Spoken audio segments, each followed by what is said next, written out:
بسم اللہ والصلاۃ والسلام علی رسول اللہ اما بعد۔ آج ہمارا موضوع ٹاپک جس پہ ہم گفتگو کرنے جا رہے ہیں وہ ہے کتاب الطہارہ۔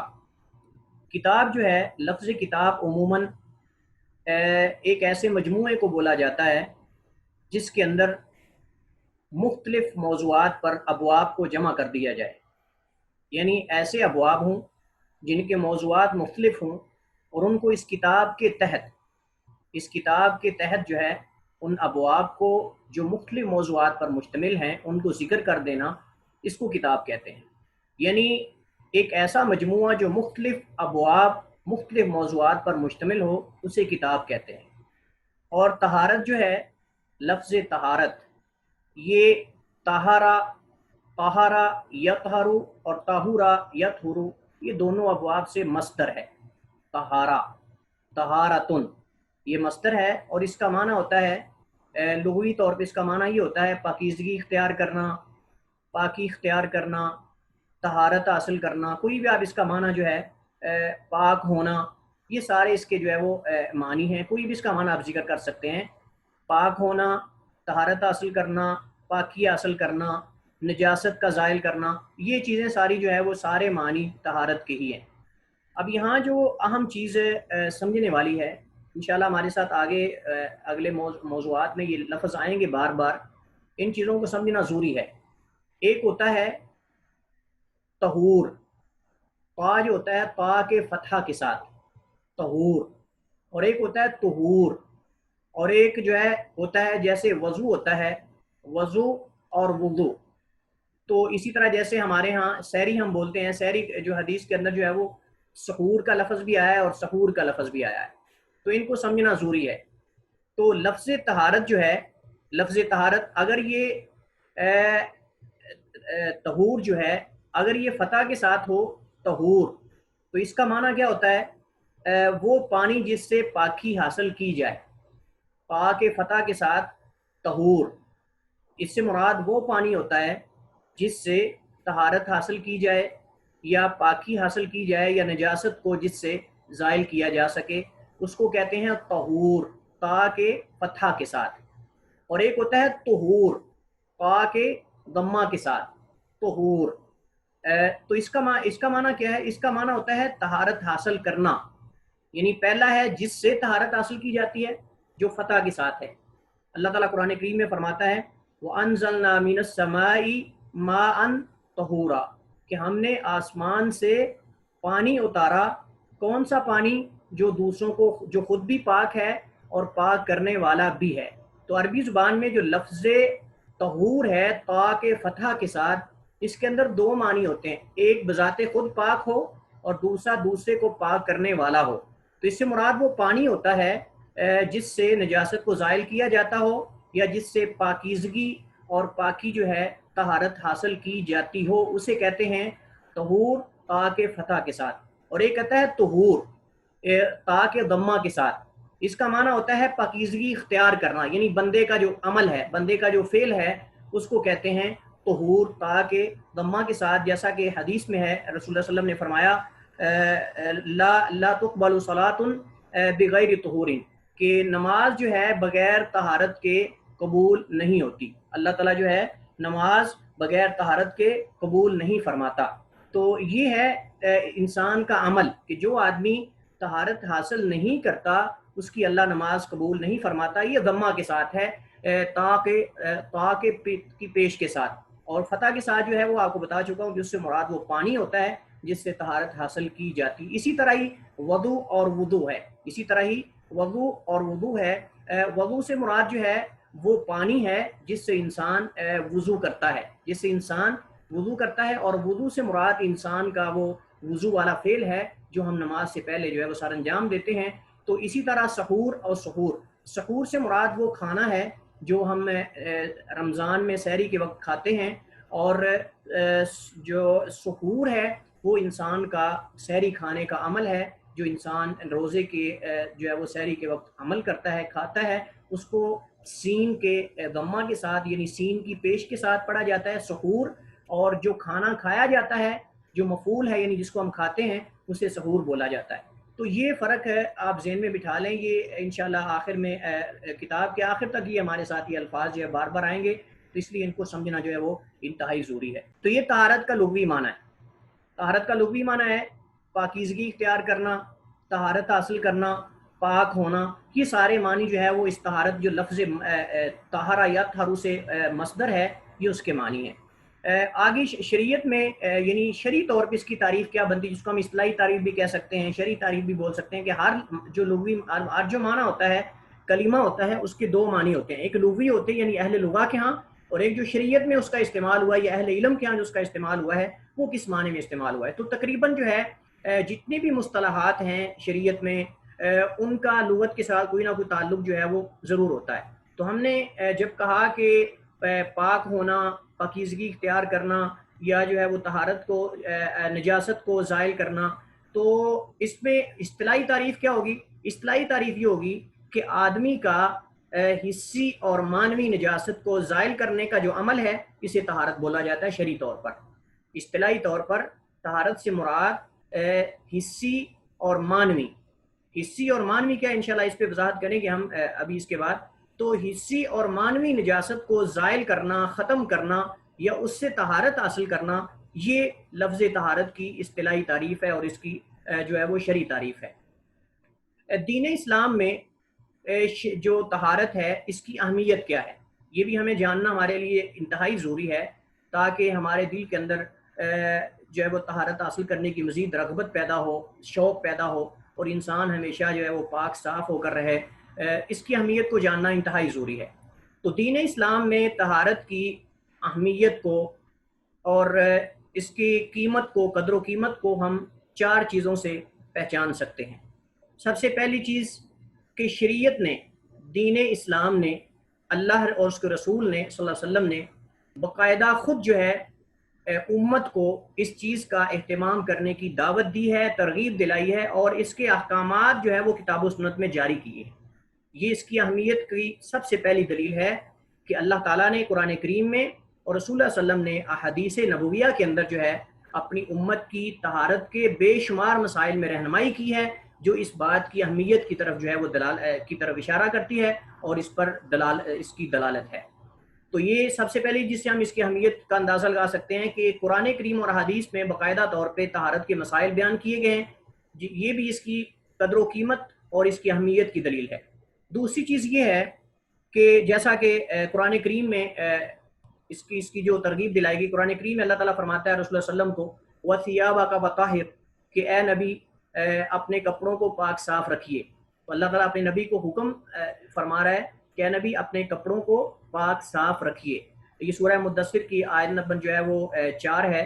اسی طرح رسول اللہ صلی اللہ علیہ وسلم نے فرمایا، یہ صحیح مسلم کے اندر روایت موجود، اللہ کے نبی صلی اللہ علیہ وسلم فرماتے ہیں، آپ نے فرمایا کہ الطہور شطر الایمان، پاکیزگی اختیار کرنا، طہارت حاصل کرنا اور نجاست کو زائل کرنا، یہ ایمان کا آدھا حصہ ہے، نصف ایمان ہے۔ یعنی ایمان کے اگر 2 حصے کیے جائیں تو اس کا ایک حصہ جو ہے یہ طہارت ہے۔ تو یہ بھی اس طہارت کی اہمیت اور اس کی قدر و قیمت پر یہ حدیث دلالت کرتی ہے۔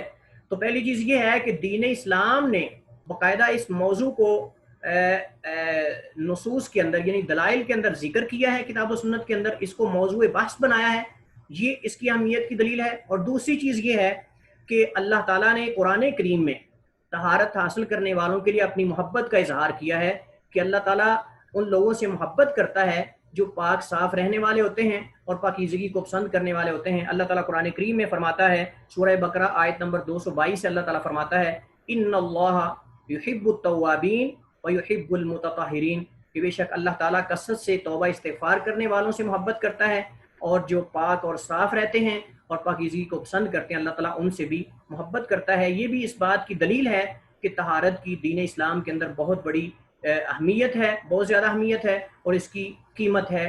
یہ کوئی چھوٹا مسئلہ نہیں ہے، بلکہ یہ بہت عظیم مسئلہ ہے، کیونکہ اسی پر ہی اصل نماز جو سب سے اہم عبادت ہے اس کا دار و مدار ہے۔ اس کے بعد تیسری چیز جس سے ہم طہارت کی اہمیت کا اندازہ لگا سکتے ہیں وہ یہ ہے کہ اس کے بغیر انسان کی نماز قبول نہیں۔ رسول اللہ صلی اللہ علیہ وسلم، ابھی آپ کے سامنے حدیث میں نے ذکر کی، امام ترمذی رحمۃ اللہ علیہ نے اپنی سنن ترمذی کے اندر، جامع ترمذی کے اندر جو سب سے پہلی حدیث ذکر کی ہے وہ یہی ہے کہ رسول اللہ صلی اللہ علیہ وسلم نے فرمایا، عبداللہ بن عمر کی حدیث ہے رضی اللہ عنہما کی، اللہ کے نبی صلی اللہ علیہ وسلم فرماتے ہیں لا تقبل صلاۃ بغیر طہور، کہ نماز جو ہے وہ بغیر طہارت کے اللہ تعالیٰ قبول نہیں فرماتا۔ یہ بھی حدیث اس بات کی جو ہے وہ شاہد اور دلیل ہے کہ طہارت کی دین اسلام کے اندر بہت زیادہ اہمیت ہے اور بہت زیادہ اس کی قدر و قیمت ہے۔ چوتھی چیز جس سے ہم اندازہ لگا سکتے ہیں دین اسلام، طہارت کا دین اسلام میں مقام اور مرتبے کا اندازہ اور اس کی قدر و قیمت کا ہم جس سے اندازہ لگا سکتے ہیں، وہ چوتھی چیز یہ ہے کہ یہ طہارت جو ہے نماز میں داخل ہونے کی کنجی ہے، یہ کی ہے، نماز میں داخل ہونے کی چابی ہے۔ جیسا کہ رسول اللہ صلی اللہ علیہ وسلم نے فرمایا، حضرت علی المرتضیٰ امیر المؤمنین سیدنا علی المرتضیٰ رضی اللہ عنہ کی حدیث ہے، آپ فرماتے ہیں رسول اللہ صلی اللہ علیہ وسلم نے فرمایا مفتاح الصلاۃ الطہور، کہ نماز کی کنجی اور نماز کی چابی جو ہے یہ طہارت ہے، طہارت حاصل کرنا ہے۔ اور فرمایا وتحریمها التکبیر وتحلیلها التسلیم۔ جامع ترمذی کی حدیث نمبر 3 ہے، پہلی حدیث نمبر 1 تھی جامع ترمذی سنن ترمذی کی، اور یہ حدیث نمبر 3 ہے۔ حضرت علی المرتضیٰ رضی اللہ عنہ امیر المؤمنین اس حدیث کے راوی ہیں، بلکہ اس حدیث کے اکثر راوی آل بیت کے ہیں۔ یہ ایک آپ سمجھ لیں کہ مزے کی بات ہے کہ اس حدیث کی جو 3 نمبر حدیث ہے جامع ترمذی کی، اس حدیث کے اکثر جو راوی ہیں سوائے آخری 2 راویوں کے، اکثر راوی جو ہیں وہ آل بیت کے ہیں، حضرت علی ہیں، ان کے بیٹے حضرت محمد بن جن کو محمد بن حنفیہ کہتے تھے، حضرت علی سے روایت کرتے ہیں رضی اللہ عنہ سے، آگے پھر جو ہے وہ عقیل کے بیٹے عبداللہ، اور پھر ان کے بعد، تو یہ پورا سلسلہ جو اس سند کے اندر آل بیت کا ہے، اس وجہ سے بھی اس حدیث کی اور زیادہ اہمیت بڑھ جاتی ہے تمام مکتبہ فکر کے ہاں۔ تو اس حدیث سے اندازہ لگایا جا سکتا ہے کہ طہارت جو ہے یہ نماز میں داخل ہونے کی کنجی ہے۔ جب آپ کے پاس چابی نہیں، کی نہیں، کنجی نہیں، تو آپ کیسے کسی کمرے کے اندر داخل ہو سکتے ہیں، اور کیسے آپ جو ہے اس کا لاک اور تالا جو ہے وہ آپ کھول سکتے ہیں۔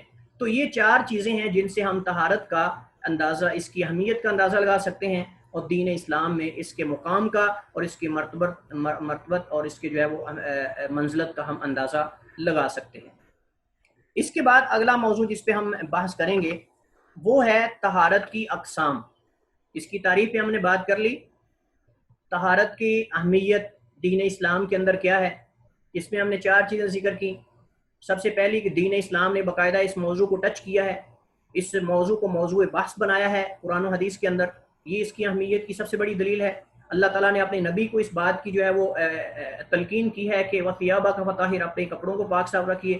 نبی صلی اللہ علیہ وسلم نے باقاعدہ طہارت کو آدھا ایمان قرار دیا ہے، اور اس کے بعد جو ہے نماز اس کے بغیر قبول نہیں ہوتی۔ اور چوتھی چیز یہ ہے کہ یہ نماز کی کنجی ہے، نماز کی اور چابی ہے، اس کے بغیر نماز میں داخل نہیں ہوا جا سکتا۔ جب تک طہارت آپ مکمل حاصل نہیں کر سکتے، کر نہیں لیتے، آپ نماز میں داخل نہیں ہو سکتے۔ اگلا ہمارا جو موضوع ہے اسی کتاب الطہارہ سے متعلق وہ یہ ہے کہ طہارت کی کتنی قسمیں ہیں، طہارت کی اقسام کیا ہے۔ یہ بھی جاننا انتہائی ضروری ہے کیونکہ ہمارے اگلے موضوعات جو ہیں وہ سارے طہارت سے متعلق ہے، تو یہ ساری اقسام ہمارے سامنے آئیں گی۔ تو طہارت کی مین 2 اقسام ہیں، ان کی پھر آگے 2 قسمیں ہیں۔ سب سے پہلی طہارت کی قسم ہے، ہم تقسیم کریں گے طہارت کو، ڈیوائڈ کریں گے اس کی جگہ کے اعتبار سے، یعنی جہاں سے طہارت حاصل کی جاتی ہے یا جہاں سے پاکی جو ہے وہ کرنی چاہیے، نجاست کو زائل کرنا چاہیے۔ تو ایک ہے، سب سے پہلی طہارت کی قسم ہے طہارت باطنی، باطن کہتے ہیں خفیہ چیز کو۔ تو طہارت باطنی جو ہے یہ جگہ کے اعتبار سے طہارت کی پہلی قسم ہے، اور اس کی جگہ کون سی ہے؟ دل۔ اس کی جگہ کیا ہے؟ انسان کا دل۔ یہ جو دل ہے اس کو پاک صاف کرنا، یہ جو بدنی نجاست ہے، بدنی جو نجاست کو زائل کرنے سے زیادہ قدر و قیمت اس کی ہے۔ مثال کے طور پہ ایک بندے پر، جسم پر جو ہے گندگی لگی ہوئی ہے، اور ایک طرف اس کے دل کے اندر شرک ہے، اس کا دل جو ہے، اس کا سینہ جو ہے شرک سے بھرا ہوا ہے، تو یہ جو دل کے اندر بیماری ہے، جو دل کے اندر یہ نجاست ہے شرک کی، اس کو زائل کرنا یہ بدنی نجاست زیادہ اولا ہے۔ تو اس لیے اللہ تعالیٰ قرآن کریم میں فرماتا ہے انما المشرکون نجس، کہ مشرک جو ہوتا ہے یہ پلید ہوتا ہے، یہ نجس ہوتا ہے۔ یہ نجاست جو ہے یہ باطنی ہے، جس کا دل سے تعلق ہے، جس کا دل سے تعلق ہے۔ تو یہ جگہ کے اعتبار سے جو ہم نے ڈیوائڈ کیا ہے طہارت کو دو حصوں میں. پہلا حصہ ہے جگہ کے اعتبار سے دو قسمیں ہیں. ایک کا تعلق دل کے ساتھ ہے، جیسا کہ شرک سے طہارت حاصل کرنا، اسی طرح نفاق سے ہمارا دل شرک سے پاک ہو، ہمارا سینہ شرک سے پاک ہو، منافقت سے نفاق سے پاک ہو، حسد اور بغض مسلمانوں کے بارے میں نہ ہو اس دل کے اندر.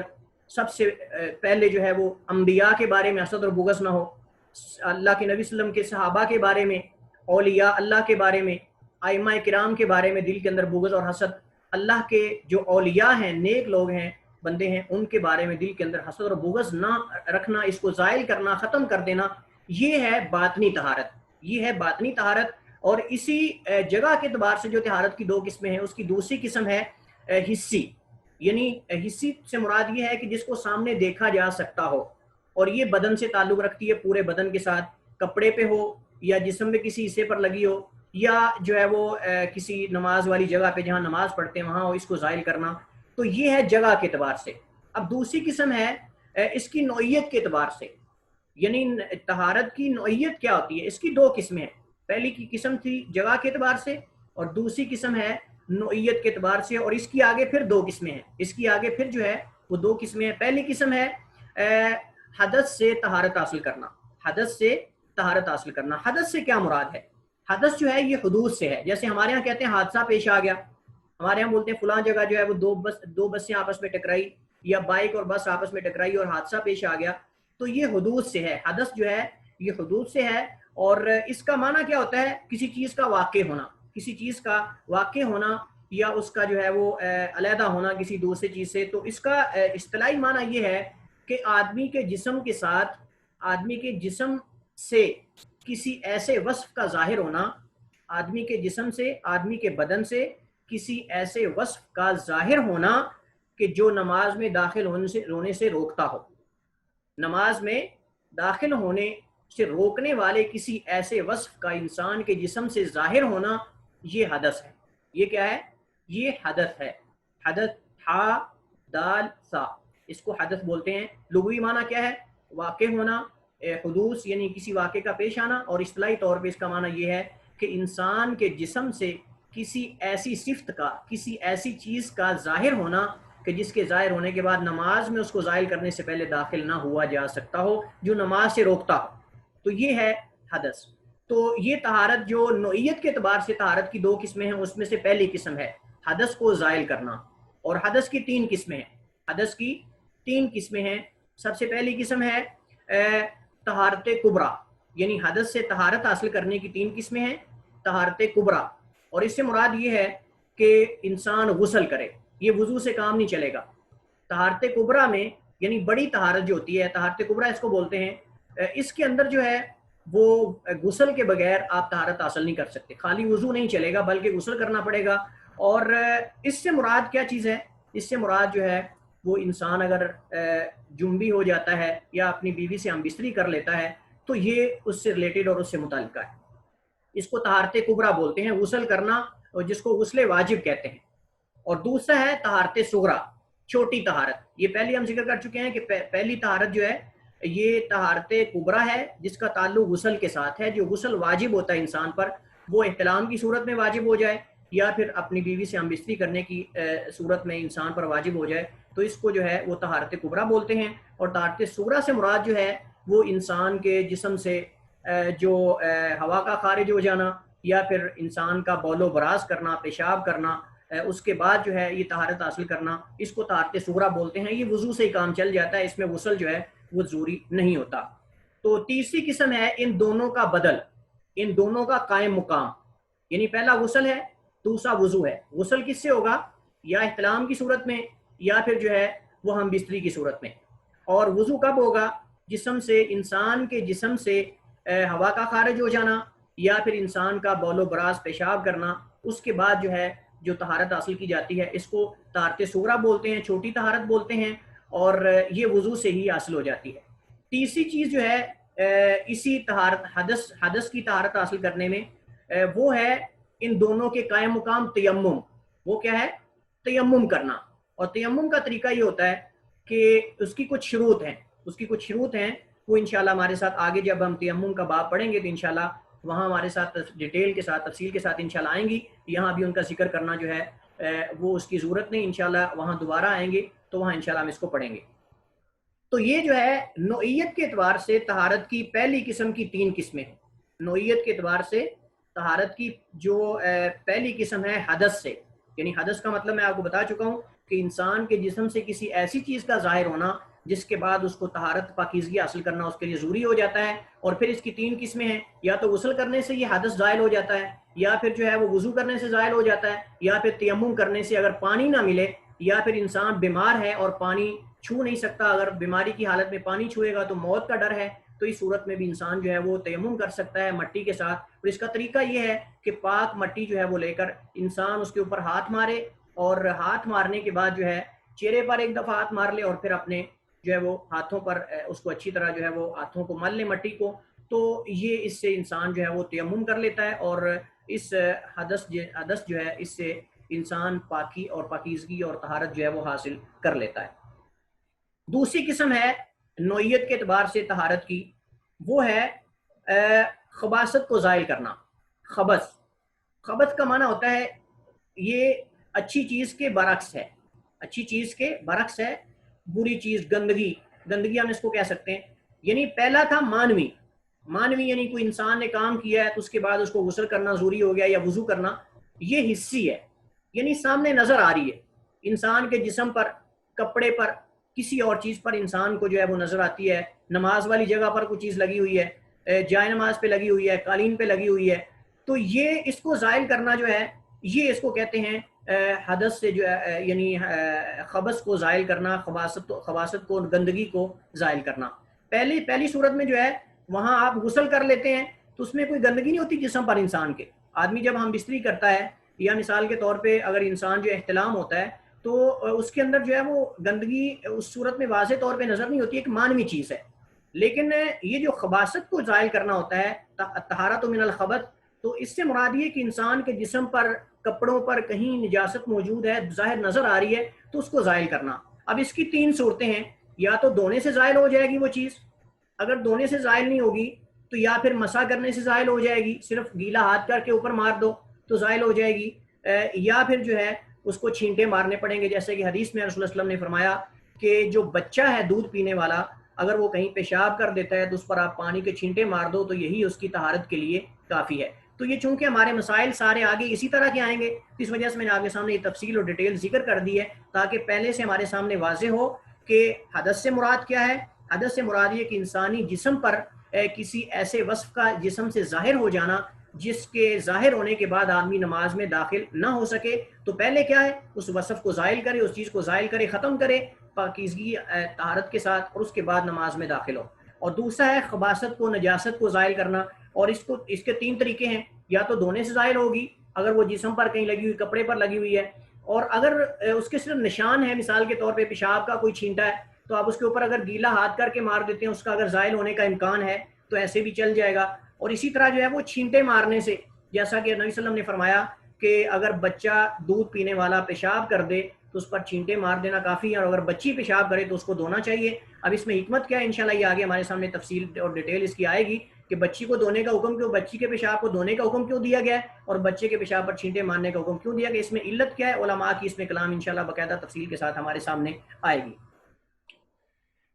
تو یہ آپ کے سامنے طہارت کے مسائل جو ہیں، طہارت کی تعریف، طہارت کے طہور اور طہور، یعنی طا کے ضمہ کے ساتھ، پیش کے ساتھ معنی کیا ہے، اور طا کے فتح کے ساتھ اگر پڑھیں طہور تو اس سے مراد کیا ہے. یہ آپ کے سامنے میں بتا چکا ہوں کہ طہور سے مراد فتح کے ساتھ وہ پانی ہے جس سے طہارت حاصل کی جاتی ہے، اور پیش کے ساتھ ضمہ کے ساتھ طہور، اس سے مراد انسان کا عمل ہے، یعنی جو انسان طہارت حاصل کرتا ہے، غسل کرے، وضو کرے، اس فعل کو جو ہے وہ طہور بولا جاتا ہے ضمہ کے ساتھ. جیسا کہ حدیث نبی صلی اللہ علیہ وسلم نے فرمایا کہ لا يقبل اللہ صلاۃ، لا تقبل صلاۃ بغیر طہور، کہ نماز جو ہے وہ بغیر طہارت حاصل کیے اللہ تعالیٰ قبول نہیں فرماتا یا قبول نہیں کی جاتی. جی یہاں تک اگر کسی کو سمجھ نہیں آئی تو آپ سوال کر سکتے ہیں. استاد محترم یہ طہور اور طہور کو دوبارہ بتا دیں. جی علی عمران بھائی، دیکھیے میں آپ کو اس لیے 3 لفظ بولے، 3 ورڈ بولے ہیں مختلف، تاکہ آپ کے ذہن میں کوئی ایک تو رہ جائے ان میں سے. ایک ہوتا ہے وضو، ہم کہتے ہیں نا وضو کرنا. یہ وضو کرنا جو ہے یہ نہیں، غلط ہے، اصل بولنا چاہیے وضو کرنا. ایک ہوتا ہے وضو واؤ کے فتح کے ساتھ، واؤ کے فتح کے ساتھ، زبر کے ساتھ. یہ ہوتا ہے جس سے وضو کیا جاتا ہے، وہ پانی، وہ پانی جس سے وضو کیا جائے اس کو کیا بولتے ہیں؟ وضو، وا کے فتح کے ساتھ، وا کی زبر کے ساتھ. اور ایک ہوتا ہے وضو وا کی پیش کے ساتھ، واؤ کی پیش کے ساتھ. اس سے مراد انسان کا وضو کرنے کا عمل ہے، یعنی میں وضو کرنے لگا ہوں تو ہم وضو بولیں گے، وضو نہیں بولیں گے. اسی طرح سحری کرنا، ہم رمضان مبارک میں ہم سحری کرتے ہیں صبح فجر سے پہلے، تو اس میں 2 لفظ حدیث میں وارد ہوئے ہیں، ایک ہے سحور اور ایک ہے سحور. جو سحور ہے سین کے فتح کے ساتھ، زبر کے ساتھ، اس سے مراد وہ کھانا ہے جو ہم کھاتے ہیں، جس سے ہم سحری کرتے ہیں. وہ روٹی ہو، چاول ہو، کوئی چیز بھی ہو سکتی ہے. جو چیز سحری میں استعمال ہوتی ہے اس کو سین کے فتح کے ساتھ سحور بولتے ہیں، اور سین کی پیش کے ساتھ جو بولتے ہیں یہ ہمارا عمل ہے سحری کھانے کا. اسی طرح طہور ہے، یہ وضو اور وضو اور سحور اور سحور کی طرح ہی یہ طہور اور طہور ہے. اگر طہور قرآن کریم میں آیا وَأَنزَلْنَا مِنَ السَّمَاءِ مَاءً طَهُورًا، کہ ہم نے آسمان سے پانی اتارا. کون سا پانی؟ طہورا، جس سے طہارت حاصل کی جاتی ہو، جو خود بھی پاک ہو اور دوسرے کو پاک کرنے والا بھی ہو. اور حدیث میں آپ کے سامنے میں نے مثال دی ہے کہ نبی صلی اللہ علیہ وسلم نے فرمایا کہ لا تقبل صلاۃ بغیر طہور، بغیر طہور، پیش کے ساتھ، ضمہ کے ساتھ. تو اس سے مراد انسان کا فعل ہے، یعنی بغیر وضو کے، بغیر غسل کے. اگر غسل واجب ہے تو پھر، یا اگر وضو واجب ہے تو اس کے بغیر انسان کی نماز اللہ قبول نہیں فرماتا.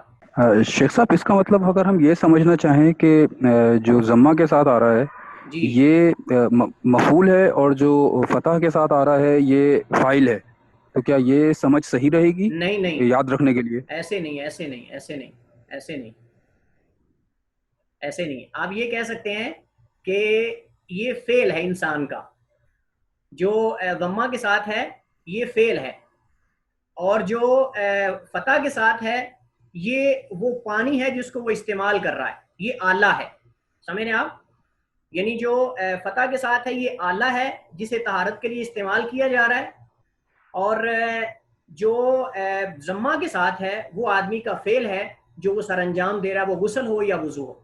مجھے تھوڑی سی کنفیوژن ہو گئی کیٹیگرائزیشن میں. آپ نے کہا کہ جو ہم اس کو ڈیوائڈ کرتے ہیں، ایک تو جگہ کے حساب سے جی طہارت بالکل، کو، اور ایک یعنی نوعیت کے جگہ کے حساب اعتبار سے. سے مراد محل ہے. محل جگہ کو جی بولتے جی ہیں نا، محل یعنی جی اس جی کا محل کیا ہے، اس کا مقام کیا ہے، اس کی جگہ کیا ہے. اور جی جی دوسرا جو ہے اس کی جی جی نوعیت کے اعتبار سے. جی جی. تو آپ نے جب جگہ کا آپ نے ذکر کیا تھا تو آپ نے حصی کا ذکر کیا تھا، طہارت حصی، تو اس میں جسم آیا تھا. اور اس پھر میں حدث میں بھی دیکھیے جسم آ ایک رہے بات تو سنیے، اس میں میں آپ کو یہ بتا رہا یہ اس میں حصی میں یہ جو نوعیت والی دونوں قسمیں آ جاتی ہیں، نوعیت والی دونوں قسمیں آ جاتی ہیں اس میں. سمجھ آئی بھائی محمد بھائی؟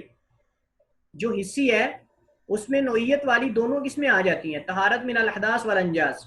لیکن اس کی پھر ہم نے آگے نوعیت کے بعد جب تقسیم کی تو پھر اس کو الگ کر دیا. تو آپ اس میں بھی ذکر کر سکتے ہیں اور الگ بھی ان کو ذکر کر سکتے ہیں، کوئی حرج نہیں ہے. لیکن یہ جو ہے وہ قرآن کریم میں جہاں بھی لفظ طہارت آیا ہے وہاں دونوں مراد ہیں. ایک باطنی طہارت یعنی اندرونی طہارت دل کی، اور ایک جسم کی. اور یہ حدث اور اس کے بعد خبث، دونوں کی، حدث اور خبث، یہ دونوں ذہن میں رکھیں آپ، انشاءاللہ آسانی ہوگی. نوعیت کے اعتبار سے 2 قسمیں ہیں، حدث اور خبث. حدث اور خبث. اور حدث سے مراد جو ہے وہ یا تو غسل کرنا اگر جنابت ہو، یا احتلام ہو، یا پھر وضو کرنا ہوا خارج ہونے کی صورت میں، یا پھر جو ہے وہ پیشاب کرنے کی صورت میں. وہ یہ طہارت صغریٰ بولتے ہیں، اور غسل کرنے کو، وجوبی غسل کرنے کو طہارت کبریٰ بولا جاتا ہے، یا پھر ان کا قائم مقام جو ہے وہ تیمم ہے. تو یہ پہلی حدث میں ہے. اور خبث میں یہ ہے کہ دھونے سے نجاست، ظاہری نجاست جو ہے اس کو زائل کرنا. اس کے 3 طریقے ہیں، وہ غسل دھونے سے زائل ہوں، یا پھر مسح کر لینے سے، یا پھر اس پہ چھینٹے مار لینے سے جو ہے وہ کافی. انشاءاللہ یہ تفصیل اس کی ساری آگے ہمارے اگلے ابواب میں انشاءاللہ آئے گی، الگ الگ ان کی. سر میرا سوال ہے کہ آپ جو کہتے ہیں نا ایک 2 طہارت، ایک باطنی طہارت اور دوسری ظاہری، تو ظاہری کے جو ہے احکام ملتے ہیں، تو باطنی کے طریقے کا کیا ہے کہ اس کو کیسے اس سے کیسے پاکی حاصل کی جائے؟ اس کو توحید سے پاک کیا جائے، توحید سے، اخلاص سے، اور سچائی سے، صداقت سے، ان چیزوں سے ظاہر کیا جاتا ہے. قرآن کریم کثرت سے پڑھا جائے، حدیث کا مطالعہ کیا جائے، جو توحید والی آیات ہیں ان کو پڑھا جائے، اللہ تعالیٰ کی اللہ تعالیٰ کی نشانیوں کو دیکھا جائے. اس کے علماء نے باقاعدہ الگ الگ طریقے ذکر کیے ہیں. اللہ تعالیٰ کی عظمت کو انسان پہچانے, اس کی نشانیوں کو دیکھے, اس کی مخلوقات پہ غور و فکر کرے. قرآن کریم کی ایسی آیات پڑھے جن میں اللہ تعالیٰ کی ربوبیت کا ذکر ہے, اللہ تعالیٰ کی ربوبیت, رب ہونے کا, اس کے الہ ہونے کا ذکر ہے. تو یہ آیات کو انسان جب پڑھتا ہے تو اس کے دل میں اللہ تعالیٰ کی عظمت پیدا ہوتی ہے, اللہ تعالیٰ کا مقام اور مرتبہ بڑھتا ہے, اور پھر اس سے انسان کے دل کے اندر غیر اللہ کی محبت نکل جاتی ہے, اور اللہ کی محبت جو ہے وہ گھر کر جاتی ہے. انسان کہتا ہے کہ جس نے سب کچھ بنایا ہے, ساری کائنات پیدا کی ہے, میں کیوں نہ اس ذات کی عبادت کروں جو ہر وقت سننے والا ہے, سمیع ہے, بصیر ہے, رات کو بلائیں, دن کو بلائیں, صبح بلائیں, جب مرضی بلائیں, کوئی وسیلہ نہیں, کوئی درمیان میں رابطہ نہیں, جب چاہیں آپ بلائیں. وہ اللہ فرماتا ہے کہ میں سنتا ہوں اور اس کا جواب دیتا ہوں. تو پھر ایسی ذات کو بلائیں نا کہ جو قادر ہو نفع دینے پر اور نقصان کو ختم کرنے پر. ایسی ذات کو نہ پکاریں کہ جو آپ کی پکار کو سنے ہی نہ, اگر سن بھی لے تو آپ کا کوئی فائدہ نہ کر سکے یا آپ سے کوئی نقصان جو ہے وہ دور نہ کر سکے. السلام علیکم ورحمۃ اللہ. وعلیکم جو السلام. ہے شیخ میرے دو سوال ہیں.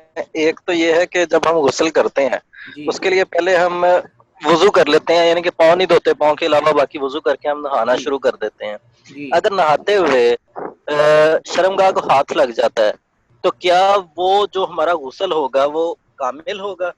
دوسرا یہ ہے نہیں, کہ ایک ایک کر کے اس میں یہ ہے کہ اگر انسان غسل کر لیتا ہے, غسل کے دوران اگر انسان کا دوبارہ ہاتھ شرمگاہ کو لگ جاتا ہے تو غسل تو اس کا ختم نہیں ہوگا, لیکن یہ کہ اس کو اگر دوبارہ نماز پڑھنے کے لیے اس نے اس غسل کو چلانا تو پھر نہیں چلے گا, دوبارہ اس کو وضو کرنا پڑے گا.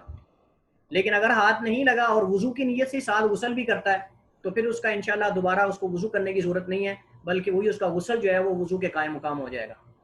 لیکن اگر ہاتھ لگ جاتا ہے شرمگاہ کو تو پھر اس کا وضو ختم ہو جائے گا, دوبارہ اس کو غسل کے بعد دوبارہ وضو کرنا پڑے گا, پھر نماز میں داخل ہوگا. لیکن اگر وہ اس ارادے سے غسل کرتا ہے, ایک منٹ, اگر وہ اس ارادے سے غسل کرتا ہے کہ میں اسی کو وضو کے قائم مقام بھی بنا لوں گا, دوبارہ وضو نہیں کروں گا, تو اس نیت سے دونوں کو جمع کر کے غسل کرتا ہے اور پھر شرمگاہ کو آخر میں ہاتھ نہیں لگاتا تو پھر اس صورت میں جو ہے وہ نماز میں داخل ہو سکتا ہے. لیکن اگر شرمگاہ کو وضو کرنے کے بعد اور غسل کرنے کے بعد جو ہے وہ آخر میں وضو مکمل پھر کر لیتا ہے اور ہاتھ نہیں اس کے بعد لگتا اس کا, تو پھر وہی جو ہے وہ وضو کے قائم مقام ہو جائے گا.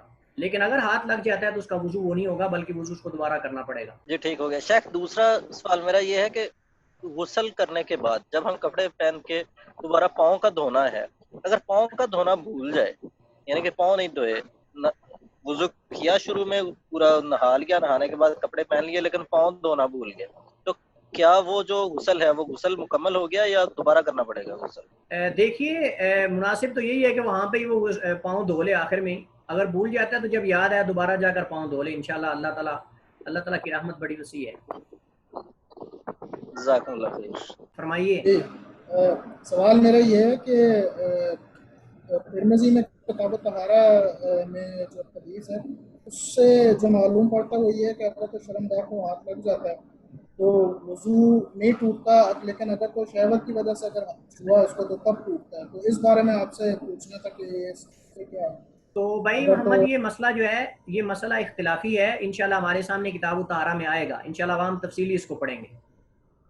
یہ آئے گا مسئلہ, یہ سارے مسائل یہ جو آپ پوچھ رہے ہیں یہ بعد میں آ رہے ہیں, اس لیے ابھی ان میں میرے خیال میں ٹائم ویسٹ کرنے کا فائدہ نہیں ہمیں. جب آ رہے ہیں تو ہم ان کو انشاءاللہ تفصیلاً پڑھیں گے. استاد محترم, یہ طہارت کی جگہ سے مراد جسم کا کوئی حصہ ہے؟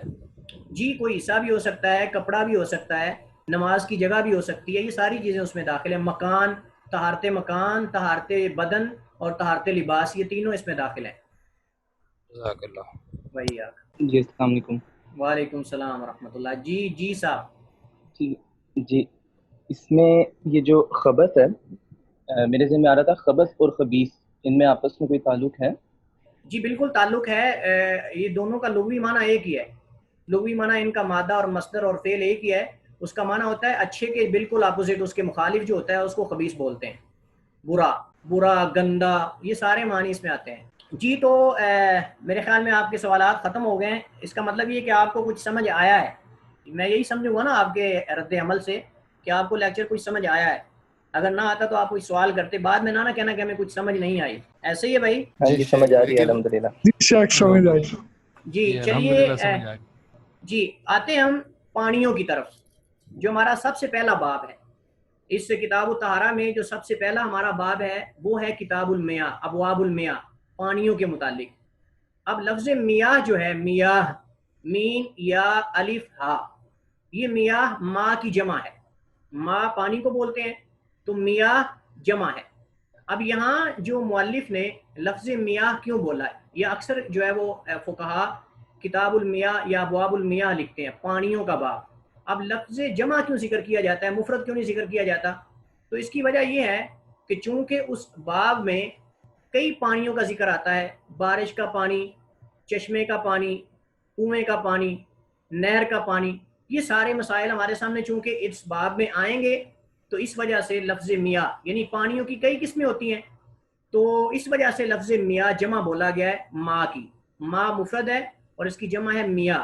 تو یہ ہمارا باب جو پہلا ہے کتاب الطہارہ میں وہ باب المیاہ ہے، پانیوں کے متعلق ہے۔ تو جمع کیوں بولا گیا؟ کیونکہ پانیوں کی کئی قسمیں ہوتی ہیں، بارش کا پانی بھی ہوتا ہے اور سمندر کا پانی بھی ہوتا ہے، چشمے کا پانی بھی ہوتا ہے، کنویں کا پانی بھی ہوتا ہے، ان میں سے ہر ایک الگ الگ احکام ہے جیسا کہ ہمارے سامنے انشاءاللہ آئیں گے۔ تو اس لیے لفظ جمع بولا گیا ماں کی میاہ۔ پانی جو ہے، پانی اس کے وصف کے اعتبار سے، ایک تو ہوتا ہے اس کی اصل کے اعتبار سے، اس کی آپ کے سامنے میں نے قسمیں ذکر کر دی، اصل کے اعتبار سے یا تو چشمے کا ہوگا یا کنویں کا ہوگا یا سمندر کا پانی ہوگا یا پھر جو ہے وہ آسمان سے اترنے والی بارش کا کہیں رکا ہوا پانی ہوگا، تو اس وجہ سے لفظ میاہ یہ اصل کے اعتبار سے ہے۔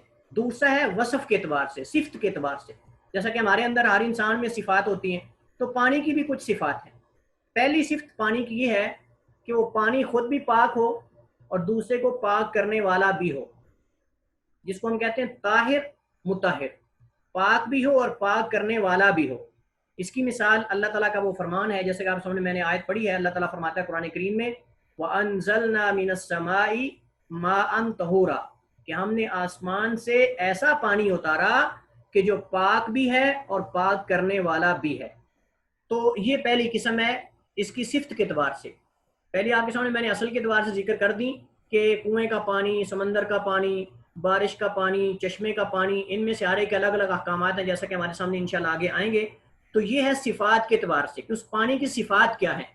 تو پہلی صفت یہ ہے کہ وہ پاک ہو اور پاک کرنے والا ہو، پاک خود بھی پاک ہے اور دوسروں کو پاک کرنے والا بھی ہے۔ دوسری صفت یہ ہے کہ وہ خود تو پاک ہے لیکن دوسرے کو پاک کرنے والا نہیں ہے۔ اس کی مثال کیا ہے؟ اس کی مثال یہ ہے کہ آپ کسی پانی کے اندر کوئی اور چیز، پاک چیز، حلال چیز ملا دیتے ہیں۔ مثال کے طور پہ آٹا ہے، آپ آٹا جو ہے اس کے اندر داخل کر دیتے ہیں، آپ اس کے اندر کوئی شربت ڈال دیتے ہیں، آپ اس کے اندر جو ہے وہ کسی چیز کے پتے ڈال دیتے ہیں، تو یہ کیا طاہر مطہر دونوں ہوں گے، یا کہ صرف طاہر ہے، پاک کرنے والا نہیں؟ پاک تو ہے لیکن پاک نہیں کر سکتا۔ یہ انشاءاللہ ہمارے سامنے یہ اس کا اختلاف آئے گا، یہ اختلافی مسئلہ ہمارے سامنے اس باب کے اندر ہی آئے گا کہ ایسا پانی جس کے اندر کوئی پاک چیز ملا دی جائے، اس کا رنگ بدل دیا جائے، تو کیا وہ پاک کرنے والا بھی رہے گا یا صرف پاک ہے، پاک نہیں کر سکتا؟ یعنی اس کو ہم پی سکتے ہیں، کسی اور استعمال میں لا سکتے ہیں لیکن وضو اس سے ہم نہیں کر سکتے۔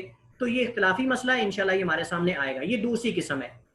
تیسری قسم یہ ہے کہ پانی نہ پاک ہے اور نہ پاک کرنے والا ہے، نہ پاک بذات خود پاک ہے اور نہ دوسروں کو پاک کرنے والا ہے، اور یہ وہ پانی ہوتا ہے جس کے اندر نجاست گر جائے، جس کے اندر جو ہے وہ نجاست، گندگی گر جائے اور اس کا ذائقہ تبدیل ہو جائے، یا اس کی بو جو ہے، اس کی مہک جو ہوتی ہے، اسمیل اس کی بدل جائے، یا پھر اس کا رنگ بدل جائے۔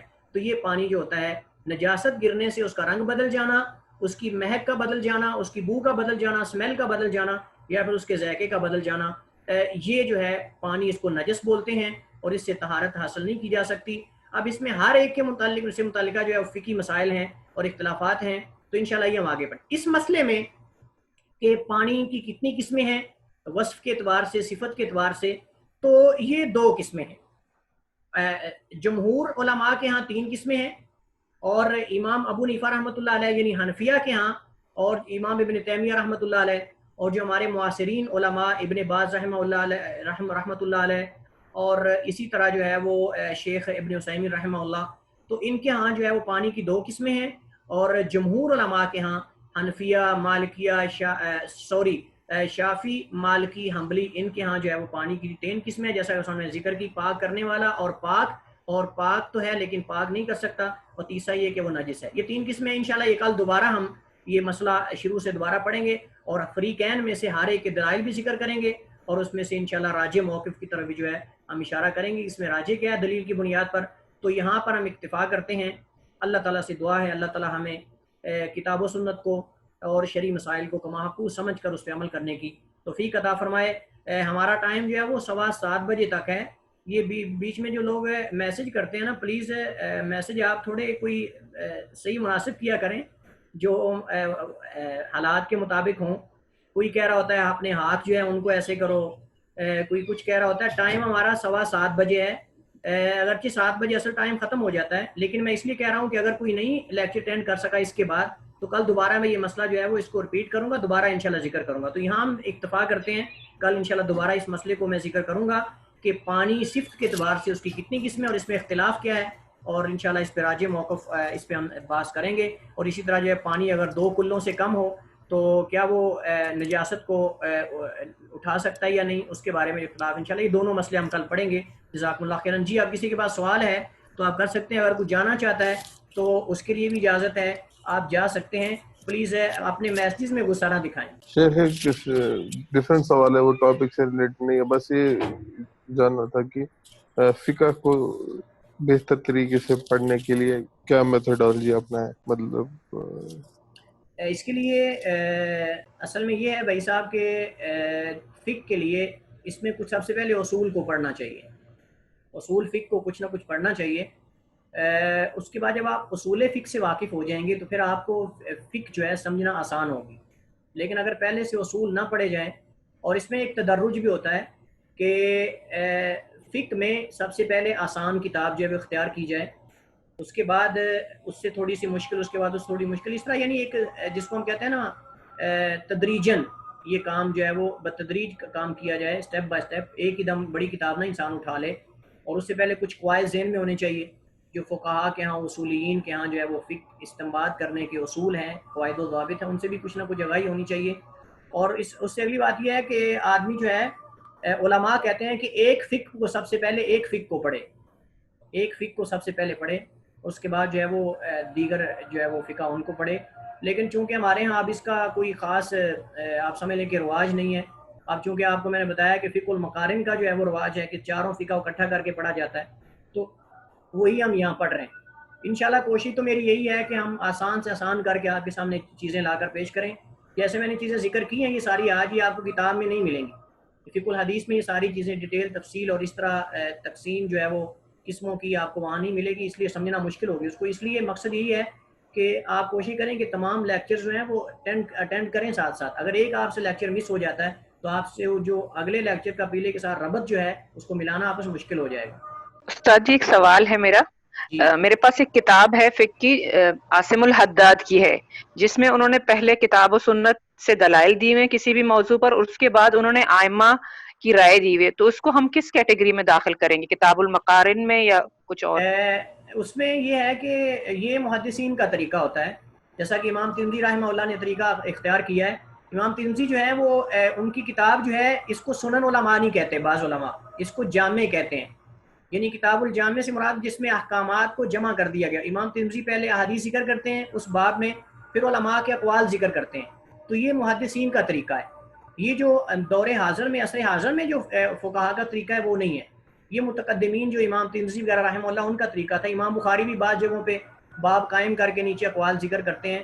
تو یہ جو پہلا میں نے طریقہ اختیار کیا نا، کتابوں کا ذکر کیا آپ کے سامنے کہ کتابیں تصنیف کرنے کا، کتابیں لکھنے کا، جو علماء کا فقہ کی کتابیں، پہلے تو دیگر موضوعات میں اس کو داخل کیا جاتا تھا، اس کے بعد الگ الگ اس کے موضوعات جو ابواب کی صورت میں ان کو بنا کر پھر ذکر کیے گا۔ پھر فقہ المقارن کا طریقہ آیا جو ابھی تک جو ہمارے رائج اور موجود ہے۔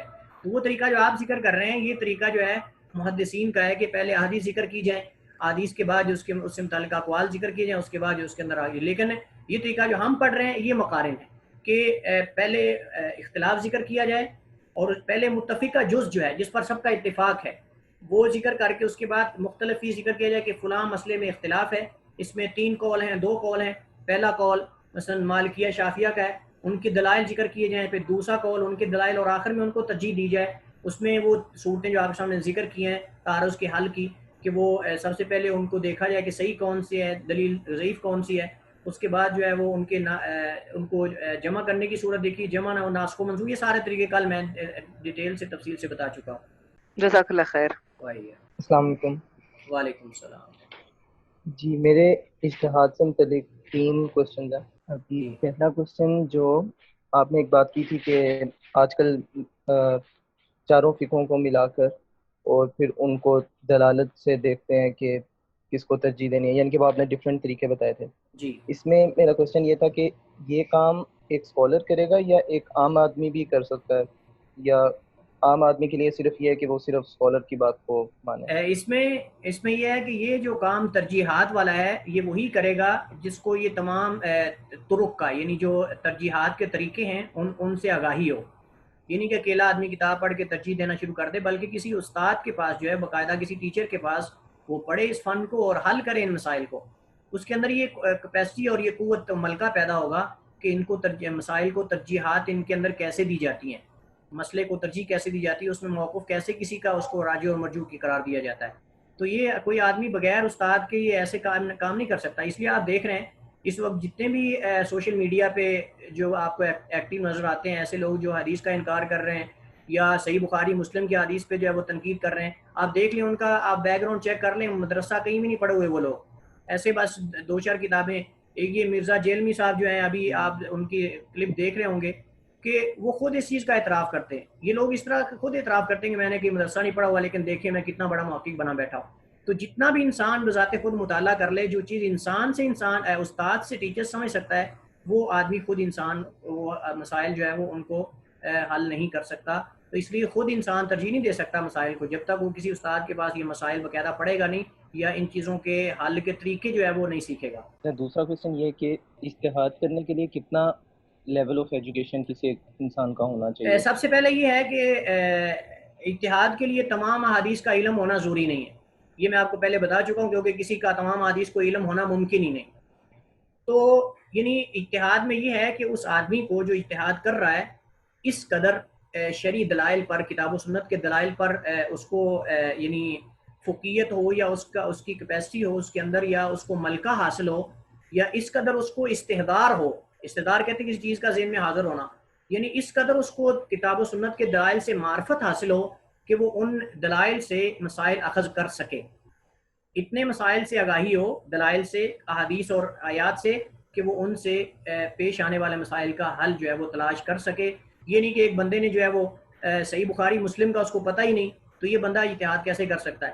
اس نے صحیح مسلم پڑھی نہیں, صحیح مسلم کے ابواب کا پتہ ہی نہیں, صحیح بخاری کا پتہ نہیں کیا ہوتی ہے, تو یہ بندہ اجتہاد کر سکے گا؟ تو لیکن یہ مطلب کہ اکثر حدیث جو ہیں جو اس وقت ہمارے پاس موجود ہیں, ان سے اس کم از کم استعدار ہو, یاد کرنا ضروری نہیں ہے, اس کا استعدار ہو کم از کم, اس کے ذہن میں اس کا معنی کم از کم ہو اس حدیث کا, الفاظ اگر نہیں ہوتے تو, تاکہ اس کے مطابق وہ فتویٰ دے سکیں. اور آخری کوشچن یہ ہے کہ اسی سے متعلق کہ آج کے دور میں کوئی مجتہد کی مثال, جس طرح میں نے سنا ہوا ہے کہ جیسے امام غزالی اپنے دور کے مجتہد تھے, اور اسی طرح کہ صدی بعد ایک آتا ہے کوئی مجتہد, تو یہ درست ہے؟ اور اگر آج کے دور اللہ تعالیٰ جو ہے وہ ہر صدی میں ایک آدھ جو ہے وہ ایسا انسان پیدا فرماتا ہے جو دین کی تجدید کرتا ہے, یعنی دین اسلام کی خدمت کرتا ہے, اور یہ ہر صدی میں لوگ آئے ہیں. اس کا ضروری نہیں کہ ہمیں علم ہو, بس لوگ ایک سے زائد بھی ہو سکتے ہیں, ضروری نہیں کہ ایک صدی میں جو ہے وہ ایک ہی امام آتا ہے. حدیث کا مطلب یہ نہیں ہے, بلکہ حدیث کا مطلب یہ کہ اللہ تعالیٰ کی ہر صدی میں کوئی ایسا آدمی پیدا فرماتا ہے جو دین کی خدمت کرتا ہے, دین کی تجدید کرتا ہے, یعنی اس کی نشر و اشاعت کرتا ہے. تو ایک سے زائد بھی ہو سکتے ہیں, اور اس کی مثالیں جو ہے وہ موجود ہیں تابعین کے دور میں, ائمہ کے دور میں. ائمہ چاروں ایک صدی کے اندر تھے, تو کیا ان سے مراد پھر کون ہے؟ اسی طرح اس دور کے اندر بھی ہماری جو پچھلی صدی گزری ہے, اس کے اندر بھی بڑے بڑے ائمہ گزرے ہیں. امام ابن باز ہیں, ابن عثیمین ہیں, انہوں نے فقہ کے اندر بہت بڑی خدمت کی ہے. اس دور کے اندر کئی ہمارے مختلف مقطع فکر کے علماء موجود ہیں, تمام مقاطع فکر سے. تو اس کا مطلب یہ نہیں کہ کوئی ایک ہی ہے. جو بھی دین کی, میں آپ کو یہ بات بتاؤں کہ دین کی خدمت میں کوئی مقطع فکر کی شرط نہیں ہے. شافعی ہو, حنبلی ہو, حنفی ہو, مالکی ہو, اہل حدیث ہو, لیکن اس کا عقیدہ ٹھیک ہونا چاہیے, کتاب و سنت کو ترجیح دینے والا ہو, اعتدال اس کے اندر ہو, انصاف پسند ہو, تعصب نہ اس کے اندر ہو. تو میں یہی پہلے کہہ چکا ہوں کہ آپ اپنے آپ کو حنفی کہیں، شافی کہیں، مالکی کہیں، حنبلی کہیں، کوئی عرض نہیں. بڑے بڑے ائمہ نے اپنے آپ کو شافی کہا، لیکن اصل کیا ہے؟ آپ کا عمل کتاب و سنت کے مطابق ہونا چاہیے. قبر میں یہ سوال نہیں ہونا ہم سے کہ تو شافی ہے یا مالکی یا حنبلی ہے، بلکہ قبر میں ہم سے یہ سوال ہونا ہے کہ تیرا دین کون سا ہے، تیرا دین کیا عمل کیا تو نے، یہ سوال ہونا ہے. تو اس لیے یہ مکتبہ فکر سے ریلیٹڈ ہونا، شافی رکھنا، اپنے آپ کو نام رکھنا، نسبت کرنا، مالکی کی طرف کرنا، مالک کی طرف کرنا، احمد بن حنبل کی طرف کرنا، یہ کوئی نجات نہیں اس میں. اب جو اپنے آپ کو اہل حدیث کہہ لے گا کیا اس کی نجات ہو جائے گی خالی نام رکھنے سے؟ نہیں، اصل چیز بنیاد تو عمل ہے نا. انما الاعمال بالنیات، اور پھر نیتوں پر ہے. تو اگر انسان کا عمل کتاب و سنت کے مطابق ہے، چاہے وہ اس کا مکتبہ فکر جو بھی ہے، حنفی ہے، شافی ہے، مالکی ہے، حنبلی، اہل حدیث ہے، انشاءاللہ وہ جنت میں جائے گا. اور جو بھی دین کی خدمت کرے گا انشاءاللہ وہ اس حدیث کے ضمن میں. جی ٹھیک ہے، السلام علیکم ورحمۃ اللہ. یہ حافظ صاحب نے جو سوال کیا تھا ابھی، اس میں اس حدیث کے اندر مجتہد نہیں، میری معلومات کے مطابق مجدد کا لفظ ہے کہ وہ جی مجدد مجدد وہی ہوگا جو مجتہد ہوگا. وقاص بھائی مجدد وہی ہوگا جو مجتہد ہوگا. مجتہد کے بغیر مجدد ہو سکتا ہے کوئی؟ مجتہد کے بغیر کوئی مجدد ہو سکتا ہے؟ مجدد وہی ہوگا نا جو اجتہاد کرے گا، لوگوں کو مسائل بتائے گا، دین کے مسائل جو ہے وہ حل کرے گا. السلام علیکم. وعلیکم السلام. اہل سنت سے مراد اللہ کے نبی صلی اللہ علیہ وسلم نے فرمایا جو فرقہ ناجیہ ہے، جو 73 فرقوں میں سے جو فرقہ نجات پانے والا ہے، اس سے مراد نبی صلی اللہ علیہ وسلم فرمایا ما انا علیہ و اصحابی، کہ اس سے مراد وہ جماعت ہے جو اس طریقے پر چلنے والی ہوگی جس پر میں اور میرے صحابہ ہیں، جس پر میں اور میرے صحابہ ہیں. اس کے اندر تمام وہ مذاہب داخل ہیں جو سنت پہ عمل کرنے والے ہیں، چاہے وہ حنفی ہوں، چاہے وہ شافی ہوں، چاہے وہ حنبلی ہوں، چاہے وہ مالکی ہوں، چاہے وہ کوئی اہل حدیث ہوں، کوئی بھی ہوں، جو بھی سنت پہ عمل کر رہا ہے وہ اہل سنت بھی ہے، اہل حدیث بھی ہے. یہ ہمارے ہاں جو فکر پائی جاتی ہے نا، یہ سلف کے ہاں، متقدمین کے ہاں، یہ جو دیگر فرقے تھے ان کے مد مقابل یہ الفاظ اخذ کیے گئے. یہ اہل سنت تب اختیار کیا گیا جب اہل بدعت کی جو ہے وہ ان کا ظہور ہوا، جب وہ ظاہر ہوئے. تو اہل بدعت جب ظاہر ہوئے تو اہل سنت کا لقب اختیار کیا گیا، علماء نے اختیار کیا. اور جب منکرین حدیث اور متکلمین آئے تو ان کے خلاف پھر علماء نے اہل حدیث کا لقب اختیار کیا اہل الرائے کے مقابلے میں، یا اس کے علاوہ کوئی اور دیگر لوگ جو ہے یہ اہل مدینہ نے وہ لقب اختیار کیا. تو یہ دیگر مخالفین کے مقابلے میں لقب اختیار کیے جاتے رہے ہیں.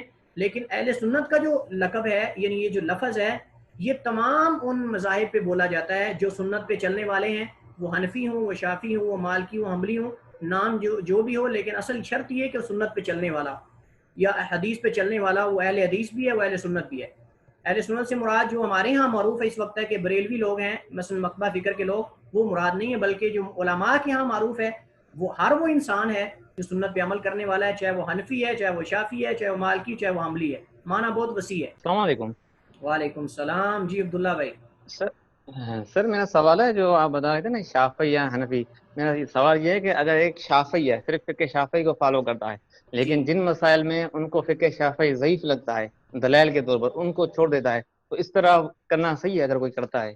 اگر کوئی بھائی یہی تو ہم شروع والے لیکچرز میں واضح کر چکے ہیں کہ کسی امام نے نہیں کہا کہ میری بات کو تم حجت بنا لو، یہ کسی امام نے بھی نہیں کہا. ائمہ رحمہم اللہ تعالیٰ نے انہوں نے یہ کہا ہے کہ اگر ہماری کوئی بات تمہیں کوئی حدیث مل جاتی ہے اس کے خلاف، تم نے حدیث کو لینا، ہماری بات کو نہیں لینا. انہوں نے خود کہا. تو جب وہ خود یہ ہمیں نصیحت کر کے گئے ہیں کہ آپ نے ہماری بات یہ قابل حجت نہیں ہے، حجت کتاب و سنت ہی اصل ہے، یہ تو وہ شریعت کی وضاحت کر کے گئے نا.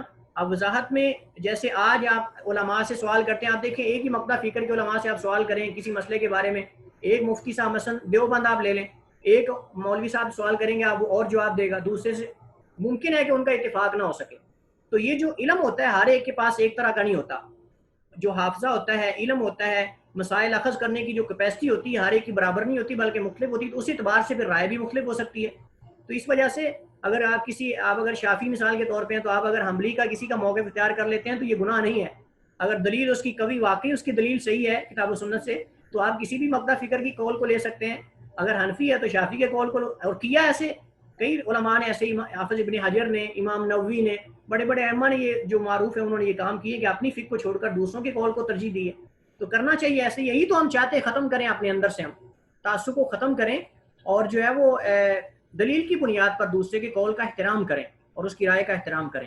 السلام علیکم سر، میرا اسی سے ریلیٹڈ کویسچن ہے. جی جو ابھی آپ نے بات کی کہ جیسے ہم کسی ایک خاص ملک میں ہیں، جیسے پاکستان میں ہے تو فقہ حنفی رائج ہے کورٹ میں ڈیسیجنز کے لیے.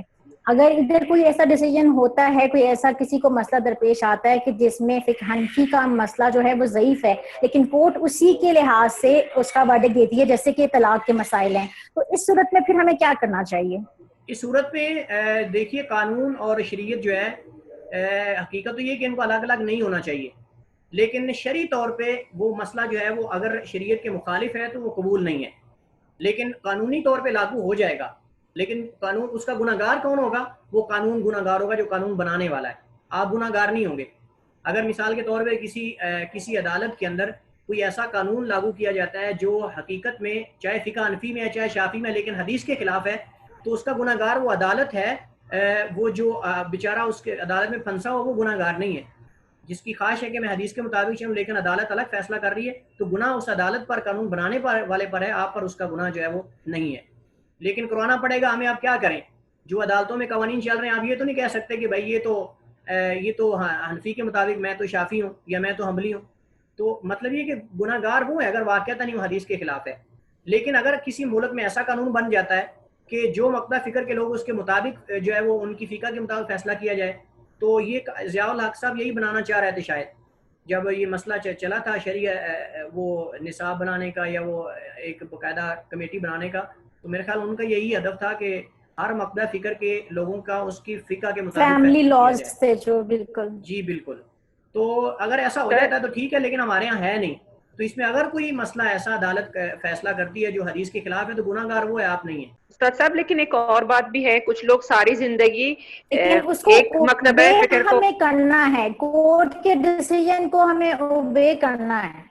جی بالکل. استاد صاحب میرا یہ سوال تھا، بلکہ میری آبزرویشن بھی ہے، جن لوگوں کو میں بہت قریب سے جانتی ہوں کسی اور مکتبہ فکر سے تعلق رکھتے ہیں، ساری زندگی اس کو فالو کیا، لیکن جہاں طلاق کا مسئلہ ہوا تو ان کی مجھے لگتا ہے کہ شاید ان کی نیت اس معاملے میں صاف نہیں ہے، کیونکہ وہ پھر 10 علماء سے پوچھتے ہیں کہ طلاق ہوئی کہ نہیں ہوئی، حالانکہ ہوش و حواس میں ہی طلاق دی ہے. اس کی باقاعدہ طور پہ علماء نے اس آدمی کی مذمت کی ہے جو اپنی منمانی کے مطابق فتویٰ لینا چاہتا ہے، جو ایسے مفتی کے پاس جاتا ہے جو اس کی رائے کے مطابق فتویٰ دے، یعنی جس کی چاہت یہ ہو کہ اس کی خواہش کے مطابق مفتی صاحب فتویٰ دیں. تو ایسے آدمی کی علماء نے مذمت کی باقاعدہ طور پہ. یہی ہم لوگوں نے ابھی دیکھا ہے ریسنٹلی بہت ساری جگہ پہ کہ چونکہ وہ ساری زندگی ایک مکتبہ ایک خاص جو ہے نا مدرسے سے جا کے وہ فتوے لیتے تھے، لیکن جب طلاق کا مسئلہ ہوا اور اس مدرسے نے کہا کہ نہیں آپ کی طلاق ہو گئی ہے تو پھر وہ دوسرے مدرسے گئے جن کو وہ کبھی کنسیڈر بھی نہیں کرتے تھے. میں آپ کا سوال سمجھ چکا ہوں. اس میں مثال کے طور پہ حلالے کا مسئلہ ہے. حلالے کا مسئلہ معروف ہے. اس میں عموماً اکثر جو ہے وہ احناف لوگ جو ہیں وہ جب مسئلہ درپیش آتا ہے تو بعض لوگ جو اہل حیا ہیں، اگرچہ احناف کے ہاں بھی یہ حلالہ جو ہے وہ باقاعدہ جو اصل احناف کی کتابیں ہیں ان کے اندر یہ چیز موجود ہے کہ حلالے کی خود علماء احناف نے مذمت کی ہے اور اس کو مانتے نہیں ہیں وہ، لیکن بعض کہتے ہیں کہ بھئی حلالہ کرواؤ. تو اب جو اہل حیا جن کے اندر حیا ہے، کوئی بھی غیرت مند چیز کو پسند نہیں کرے کیونکہ واضح حدیث نبی صلی اللہ علیہ وسلم نے لعنت کی ہے حلالہ کرنے اور کروانے والے پر جس کے لیے کیا جا رہا ہے. تو اگر اس کے باوجود بھی کوئی آدمی اس چیز پہ مصر رہتا ہے کہ واقعی میں کرواؤں گا تو وہ بے حیا انسان ہے، حیا والا انسان نہیں ہو سکتا. لیکن یا اس کو بیچارے کو پتہ نہیں پھر اس چیز کا اس کو الو بنایا جا رہا ہے. تو کتنے ایسے لوگ ہیں جو حلالے کے مسئلے میں آ کر جو ہے علماء اہل حدیث سے رجوع کرتے ہیں اور کتنے جو ہے وہ. تو دیکھیے یہ چیزیں ہمیں، یہی تو میں کہہ رہا ہوں کہ جیسے ہم موبائل لیتے ہوئے دیکھتے ہیں نا کہ موبائل کیسا ہے، دائیں بائیں سے کمپنی کیسی ہے، 10 بندوں سے پوچھتے ہیں، لیکن دینی مسائل میں ہم کبھی تحقیق ہی نہیں کرتے، جیسے کو بتا دیتا ہے بس اندھا دھند چلنا شروع کر دیتے ہیں. تو دین زیادہ اس چیز کے لائق ہے کہ ہم اس میں تحقیق کریں. جیسا کہ ابن سیرین فرماتے ہیں کہ یہ اسانید جو ہیں، جو حدیث میں اسانید ہوتی ہے دین ہے، تو تم دیکھو کہ تم کس سے دین لے رہے ہو. تو ہمیں چاہیے کہ ہم جیسے دنیاوی مسائل میں تحقیق کرتے ہیں، موبائل میں، گاڑی لینے میں، بائک لینے میں، ہر چیز میں 10 بندوں سے مشورہ کرتے ہیں، تو بھائی دینی مسائل میں بھی تحقیق کریں. آپ ایک عالم سے پوچھیں، دوسرے مقتدہ فکر سے پوچھیں، تیسرے سے پوچھیں. اگر آپ کو تسلی نہیں ہوتی تو کسی اعتدال پسند جو معتبر علماء ہیں ان سے پوچھیں. متعصب جن کے اندر تعصب ہے ان سے آپ مسائل نہ پوچھیں. بعض ہمارے یہاں معروف ہیں ان کے اندر ہمیشہ تعصب بھرا ہوتا ہے، وہ تو آپ کو فتویٰ اپنی تعصب کے مطابق دیں گے نا. لیکن بعض علماء ایسے ہیں احناف کے اندر بھی، اہل حدیث کے اندر بھی، جن کے اندر اعتدال ہے، میانہ روی ہے. وہ فتویٰ دیتے ہیں تو اس کے اندر تعصب نہیں ہوتا بلکہ وہ انصاف پسند ہے، انصاف کے بعد. تو آپ ایسے لوگوں سے فتویٰ لیں لیکن یہ میں ہمیشہ یہ کہتا ہوں کہ جیسے ہم دنیاوی مسائل میں چیزوں میں تحقیق کرتے ہیں، اس سے بڑھ کر ہمیں دینی مسائل میں تحقیق کرنی چاہیے کہ یہ کیوں ہے، السلام علیکم. ایسے کیوں ہے یہ. جی السلام علیکم. وعلیکم السلام. استاد سوال یہ تھا کہ ہر انسان کے پاس دو چوائسز ہوتی ہیں نا، یا تو وہ خود عالم بن جائے یا کسی عالم سے سیکھے، رائٹ؟ تو اب ایک عام آدمی جو اس کے پاس اپرچونیٹیز نہیں ہے یا وہ اتنا وقت نہیں لگا سکتا کہ خود عالم بنے، تو پھر وہ کس طرح سے، یعنی کہ فار ایگزامپل امام ابو حنیفہ یا امام شافعی جو باقی ائمہ ہیں، اگر ان کو مجھے انالائز کرنا تو میرے پاس ان سے زیادہ علم ہونا چاہیے، تبھی میں دیکھ سکوں گا کہ وہ کہاں غلطی کر رہے ہیں، کہاں نہیں کر رہے ہیں. محمد بھائی ایک منٹ، میں آپ کو ہمارے ہاں بعض ایسے مسائل ہیں جو واضح ہیں، ان پہ ہمارے اختلافات بھی چلتے ہیں. ہماری مصیبت یہ ہے کہ ہم ایک مسئلہ لے کر اگر آپ کو پتہ چلا ہے کہ اس پہ فلاں بڑے عالم نے یہ رائے دی ہے اور میرے امام صاحب نے یہ رائے دی یا میرے مولوی صاحب نے یہ رائے دی ہے، تو آپ کے ذہن میں اشکال تو پیدا ہوگا نا کہ یار یہ بھی تو بڑا عالم ہے، یہ کیوں ایسے کہہ رہا ہے. تو کبھی ہم نے مولوی صاحب سے پوچھا ہے کہ مولوی صاحب ہم ایسا کیوں کرتے ہیں؟ ہمارے یہاں مصیبت یہ ہے کہ بعض لوگ تو یہ سمجھتے ہیں کہ مولوی صاحب کی توہین ہے، اس سے آپ سوال کر لیں کہ یہ ایسا کیوں ہے. حضرت عمر بن خطاب جو ہیں خلیفہ وقت کے ہیں رضی اللہ تعالیٰ عنہ، امیر المومنین ہیں، ممبر پر کھڑے ہوئے ہیں. اب اندازہ کریں ممبر پر کھڑے خطبہ دے رہے ہیں، ایک بندے نے پوچھا کہ آپ بتائیے کہ آپ نے جبہ کہاں سے لیا ہے؟ جبہ جو آپ نے پہنا، آپ کو تو ایک چادر ملی تھی مال غنیمت سے، دوسری چادر آپ نے کہاں سے لی؟ خلیفہ وقت سے کھڑے ہو کر پوچھ رہا ہے. تو کیا ہم مولوی صاحب سے نہیں پوچھ سکتے جمعے کے بعد کہ مولوی صاحب نے مسئلہ بیان کیا، یہ کہاں سے لیا آپ نے، اس کی دلیل کیا ہے؟ کبھی ہم نے پوچھا ہے؟ یہ تو افسوس کی بات ہے کہ ہم میں سے کتنے ایسے بیچارے ہیں ان کو پتہ بھی چل جاتا ہے کہ میں یہ غلط کر رہا ہوں، اور اس پہ بڑے بڑے علماء اس کے خلاف فتویٰ دے رہے ہیں، اس کے باوجود بھی کبھی مولوی صاحب کو یہ نہیں کہا کہ مولوی صاحب. میں آپ کو ایک مثال دیتا ہوں، ہمارے ہاں اکثر جو ہے وہ بریلوی حضرات کے ہاں یہ 40واں ہے، یہ کل ہے، یہ ساری چیزیں. کبھی ہم نے مولوی صاحب سے پوچھا کہ مولوی صاحب اس کا کسی فقہ حنفی کے اندر بھی کیا ثبوت ہے، کیا اس کا کسی حدیث کے اندر ثبوت ہے؟ نہیں پوچھتے لوگ، کہتے ہیں مولوی صاحب کی بات بالکل کتاب و سنت ہے، ہم اس کے بالکل چل. تو پوچھیں آپ ان کی بات پہ چلیں، لیکن تحقیق کے ساتھ چلیں نا بھائی، دلیل کے ساتھ چلیں نا، بغیر دلیل کے جیسے وہ لگا رہے ہیں ایسے کالی بیڑوں کی طرح ہم چلتے جائیں تو ایسا کام نہیں چلے گا. ہماری صورتحال یہی ہے سب کی اصل میں.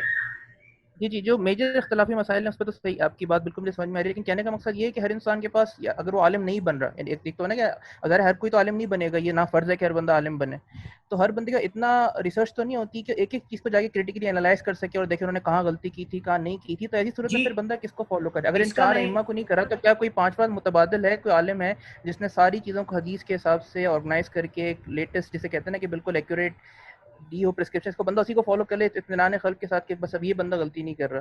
جی اس کے بارے میں محمد بھائی، اسی کے بارے میں آپ کو بتانا چاہ رہا ہوں کہ ایسے علماء موجود ہیں کہ جنہوں نے فقہا ائمہ اربعہ کا احترام بھی کیا ہے، اور ایسے مسائل جن میں انہوں نے ان کے فتاوا جات حدیث کے بظاہر ان کو خلاف نظر آئے ہیں یا ان تک حدیث نہیں پہنچی، انہوں نے اس میں جن میں سب سے پہلے میں ذکر کیا میں نے امام ابن تیمیہ رحمۃ اللہ علیہ، ان کی کتابوں کے اندر انہوں نے اپنے امام صاحب کی کئی مسائل میں جو ہے اور اختلاف کیا ہے، اور ان کی ترجیح ابھی بھی کتنے مقطع فکر کے لوگ ان کو ترجیح دیتے ہیں ان کے مسائل کو اور ان کے واقعتاً. حتیٰ کہ جو پاکستان کے مولانا تقی عثمانی صاحب ہیں وہ بھی ان کی کتب کا اعتراف کرتے ہیں، حالانکہ وہ حنفی ہیں، لیکن ان کی کتابوں کا، وہ ان کے علم کا، ان کی ترجیحات کا، ان کے جو انہوں نے راجع موقف اپنے الگ اختیار کیے ہیں ان کا وہ اعتراف کرتے ہیں. کئی اور بڑے علماء ان کا اعتراف کرتے ہیں ان چیزوں کا. تو ایسے علماء موجود ہیں، ان کی کتابیں پڑھیں آپ. میں آپ کو یہ نصیحت کروں گا کہ ان کی کتابیں پڑھیں، آپ کے اندر انشاءاللہ یہ ذوق پیدا ہوگا.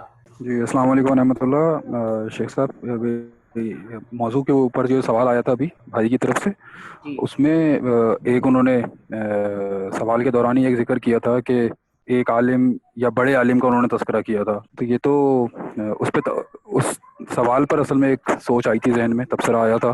تو وہ عرض کر رہا ہوں کہ بڑا عالم سے اختلاف، کسی بھی بڑے عالم سے اختلاف، یہ تو ہماری علمی روایت کا بھی حصہ ہے کہ جو علماء کے شاگرد ہوا کرتے تھے، بلکہ ائمہ کرام کے بھی جو شاگرد ہوتے تھے وہ خود بھی اپنے اساتذہ سے اختلاف کر لیا کرتے تھے. جی بالکل. اور فقہ حنفی کے اندر تو باقاعدہ مفتبہی جو ایک ٹرم چلی آ رہی ہے، اصطلاح چلی آ رہی ہے، تو وہ ہوتی ہی یہ ہے کہ جی امام کا فتویٰ کچھ اور ہے اور اس کے بعد شیخین کا فتویٰ یا صاحبین کا فتویٰ جو ہے وہ اس کے اندر اختلاف ہے. تو اس طرح سے یہ ٹرم کے طور پر بھی ہے.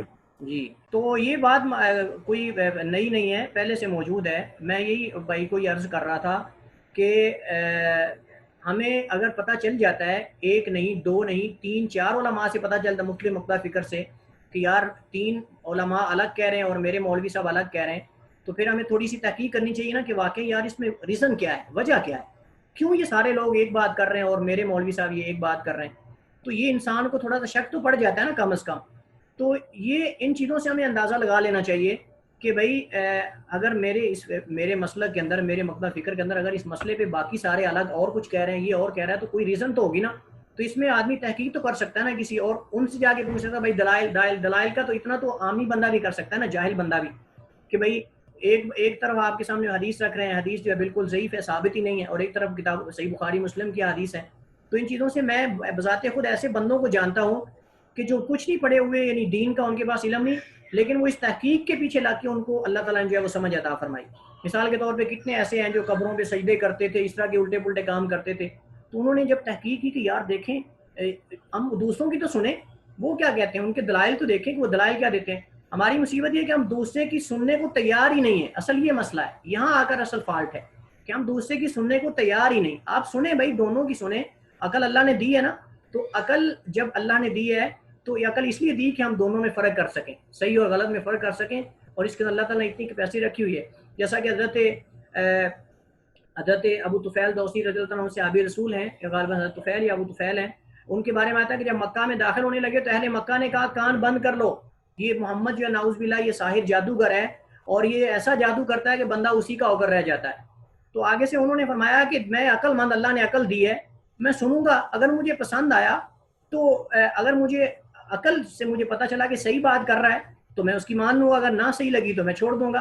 انہوں نے پہلے کانوں میں روئی ڈال لی، اپنے کانوں کو بند کر لیا، لیکن جب بیت اللہ کے پاس پہنچے تو اللہ کے نبی صلی اللہ علیہ وسلم قرآن کی تلاوت فرما رہے تھے، تو تھوڑا سا کانوں سے روئی کو ہٹایا تو قرآن کریم کی آواز جو ہے وہ کانوں میں پڑی. تو قرآن کی تاثیر آپ جانتے ہیں، تو قرآن کریم کی تاثیر سے ان کو یہ لگا کہ یہ کسی انسان کی کلام نہیں ہو سکتی، یہ کسی جادوگر کی کلام نہیں ہو سکتی، یہ تو کلام واقعی رب العالمین کی ہو سکتی ہے. تو دیکھیں کہ انہوں نے اپنی عقل سے کام لیا نا. اگر ان کی مان لیتے وہ اہل مکہ کی، قرآن اپنے کان بند کر کے چلے جاتے تو ان کو ہدایت نہیں ملنی تھی. تو اللہ تعالیٰ یہ اسباب مہیا کرتا ہے. تو عقل اللہ نے دی ہے، تو میرے خیال میں اس عقل سے انسان تھوڑا سا کام لے تو ساتھ تھوڑی سی تحقیق کرے تو انشاءاللہ مسائل حل ہو جاتے ہیں. اور دوسری بات یہ ہے، میں آپ کو بتا چکا ہوں کہ اپنا نام انفی رکھیں، یہ کوئی اس میں حرج نہیں ہے، لیکن کم از کم عمل کتاب و سنت والا کریں. السلام علیکم سر یہ اہل بدعت کے پیچھے نماز ہو سکتی ہے؟ اہل بدعت کے پیچھے، بدعت کی قسمیں ہیں بھائی، بدعت کی قسمیں ہیں. بعض بدعات ایسی ہیں جو جس سے انسان کافر نہیں ہوتا، یعنی جو انسان کو فسق و فجور تک پہنچاتی ہیں. صرف فاسق و فاجر ہو جاتا ہے انسان لیکن کافر نہیں ہوتا، اس کے پیچھے نماز ہو جاتی ہے.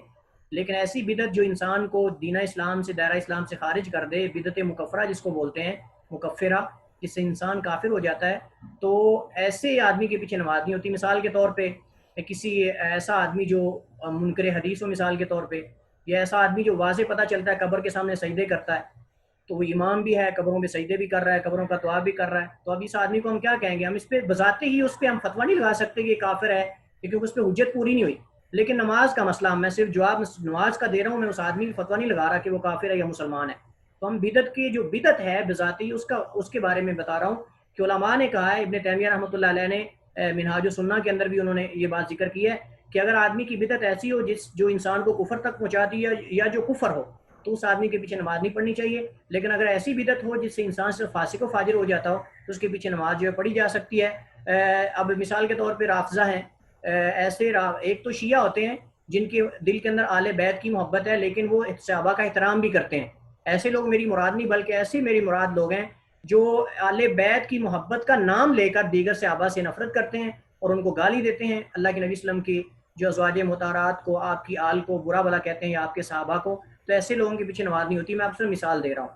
تو یہ اس کا حل ہے کہ اگر بدعت اس کی فسق و فجور تک پہنچاتی ہے تو پھر نماز ہو جاتی ہے، اور اگر بدعت اس کی کفر تک پہنچا دیتی، یعنی وہ بدعت اس کی کفر ہے، تو پھر جو ہے وہ اس کے پیچھے نماز نہیں ہوتی. السلام علیکم. وعلیکم السلام ورحمۃ اللہ. سر ابھی آپ نے امام ابن تیمیہ رحمہ اللہ کا حوالہ دیا بدعت کے حوالے سے، جی، تو ان کا تو موقف منہاج السنہ میں انہوں نے یہ بھی درج کیا ہے کہ اگر بدعت ہو اور اس کے پیچھے جو نیت ہے اس پہ آپ کو ثواب بھی ملے گا. مثال کے طور پہ 12 بھائی یہی ربیع میں کہہ الاول رہا ہوں نا کہ اگر ایک آدمی بدعتی ہے اور وہ نماز پڑھا رہا ہے تو انہوں نے کہا کہ آپ کی نماز پر اس کا کوئی اثر نہیں ہے، آپ کی نیت تو آپ کی یہ کہ نماز آپ کی ہو جائے. تو یہ بدعت وہ والی ہے جو مکفرہ نہ ہو، یہ انہوں نے اس کا ذکر کیا ہے. جس کی بدعت مکفرہ اس کے پیچھے انہوں نے اجازت نہیں دی. میرا سوال شاید میں سمجھا نہیں پایا. سوال میرا یہ ہے کہ انہوں نے یہ کہا ہے کہ بدعت اگرچہ جو ہے نا وہ گمراہی کی طرف لے کے جاتی ہے، لیکن اس کے پیچھے جو ان کی نیت ہے اس پر ان کو ثواب ملے گا. مثال انہوں نے دی ہے 12 ربیع الاول کی کہ یہ ایک بدعت ہے جو کہ جلوسوں کی شکل میں اور دیگر اس طرح کے جو کام ہو رہے ہوتے ہیں اس میں ہوتے ہیں، لیکن ان کو اس کی نیت کے پیچھے ثواب ملے گا. اب اس بات کی سمجھ تھوڑی آنا مشکل ہے. نہیں، اس کا میں یہ عبارت شیخ الاسلام تیمیہ کی عبارت سے مجھے آگاہی نہیں ہے. میں نے منہاج السنہ پڑھی ہے، لیکن میرے واللہ عالم علم میں آپ حوالہ دے دیں، میں پڑھوں گا دوبارہ اس کو، کون سی جلد ہے، کہاں سے آپ نے یہ ان کی عبارت نوٹ کی ہے. اتنا انہوں نے کہا ہے کہ اگر کوئی آدمی جو ہے وہ ایسا کام کرتا ہے دین اسلام میں، نیت اچھی ہے لیکن وہ ثابت نہیں ہے، تو اس پہ اس کو اجر ملتا ہے. لیکن اس سے مراد انہوں نے یہ نہیں کہا کہ میلاد النبی اس سے مراد ہے یا یہ جشن عید میلاد النبی منانا ہے. یہ انہوں نے مثال نہیں دی. نہیں، یہ مثال میں نے صرف اپنی بات کو وہ واضح کرنے کے لیے آپ کو بتائی. جی اس میں نوعیت ہوتی ہے نا بدعت کی وہی تو میں کہہ رہا ہوں کہ نوعیت ہوتی ہے. بعض بدعات ایسی ہیں جو لغوی طور پہ استعمال ہوتی ہیں، بعض ایسی ہیں جو فسق و فجور تک لے جاتی ہیں، بعض ایسی ہیں جو اس سے بھی زیادہ خطرناک ہیں. تو انہوں نے اسی اعتبار سے شاید کہا ہوگا کہ اگر اس آدمی کو ایک تک جان بوجھ کر بدعت ایجاد کر رہا ہے، لیکن شیخ الاسلام تیمیہ کی جو مراد ہے اس سے کہ وہ نیت اگر اس کی اچھی ہے تو اس سے مراد یہ کہ جو اس کو کام کر رہا ہے وہ دین اسلام میں ثابت نہیں ہے لیکن اس کی نیت اچھی ہے. لیکن ایک آدمی کو پتہ ہے کہ یہ بدعت ہے اور یہ غلط ہے اور پھر وہ کر رہا ہے، تو یہ انہوں نے مراد نہیں لی. اس سے مراد یہ ہے کہ ایک آدمی ایسا کام کرتا ہے کہ وہ دین اسلام میں ثابت نہیں لیکن اس کی نیت اچھی ہے. لیکن ایک آدمی کو پتہ ہے کہ یہ ثابت نہیں ہے، پہلے کو پتہ نہیں ہے لیکن وہ کر رہا ہے، تو اس میں اس کو نیت کا ثواب ملے گا لیکن وہ عمل اس کا قبول نہیں ہوگا. لیکن ایک آدمی جو ہے وہ اس کو پتہ بھی ہے کہ یہ غلط ہے اور پھر بھی وہ کام کر رہا ہے، تو اس پہ اس کو اجر کیا ہے، اس کو گناہ ملے گا. یہی ہے وَكُلُّ بِدْعَةٍ ضَلَالَةٍ وَكُلُّ ضَلَالَةٍ فِي النَّارِ، یہ اس سے مراد ہے. لیکن دونوں میں فرق یہ ہے جو شیخ الاسلام تیمیہ نے کی آپ جو مثال دے رہے ہیں ابن تیمیہ رحمۃ اللہ علیہ، ان کی مراد یہ ہے ایک آدمی ایسا عمل کرتا ہے جو کتاب و سنت میں ثابت نہیں لیکن اس کے علم میں نہیں ہے، وہ اس کو کر رہا ہے، بس اچھی اس کی نیت اچھی ہے تو وہ اس پہ اس کو اجر ملے گا. لیکن ایک بندے کو پتہ ہے کہ علماء نے اس کو بدعت کہا ہے اور یہ غلط ہے اور پھر وہ کر رہا ہے، تو اس کو اجر کیسے ملے گا بھائی؟ یہ تو وہی حدیث میں آتا ہے کل بدعت ضلالہ وکل ضلالۃ فی النار. جی سر، جزاک اللہ خیر. بھیا جی میرے خیال میں یہاں اکتفا کرتے ہیں، ٹائم کافی ہو چکا ہے کیونکہ ریکارڈنگ کافی لمبی ہو جائے گی، تو یہاں پر اکتفا کرتے ہیں. جزاکم اللہ خیرا، بارک اللہ فیکم، السلام علیکم ورحمۃ اللہ وبرکاتہ.